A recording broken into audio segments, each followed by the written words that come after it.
batang yun.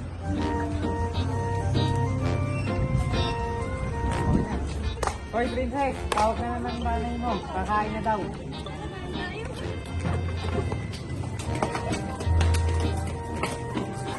Wow! Spaghetti! O, nandiyan na pala kayong tatlo. Kumain na kayo. Una kayong tatlo.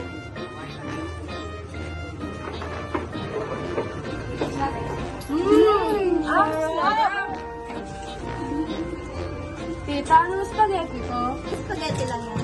Ito lang ang kailangan mo. 4 step lang ang kailangan. Step 1, cook the noodles.